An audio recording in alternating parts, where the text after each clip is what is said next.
সোনাপুর গ্রামে হরি নামের এক সৎ ব্যক্তি বাস করত।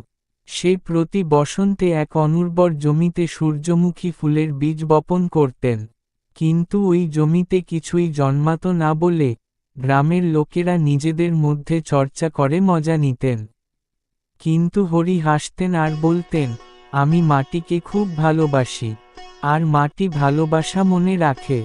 এক বছর অপ্রত্যাশিত বৃষ্টির পরে সেই জমি সোনালি ফুলে ঢেকে গেল। পাখিরা গান গাইতে শুরু করল, এক অফুরন্ত সৌন্দর্য ফুলের মাঝে খেলতে লাগল। বিস্মিত গ্রামবাসীরা নিজের বাড়ির চারপাশেও গাছ লাগাতে শুরু করল। সেই শীতেই হরি শান্তিতে চলে গেলেন।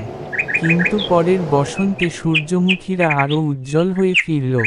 জমির নাম হল হরির আশা, একটি জীবন্ত স্মৃতি, যে ধৈর্য, ভালোবাসা আর বিশ্বাস মিলে গেলে শুকনো মাটিকেও সুন্দর বাগানের রূপ দিতে পারে।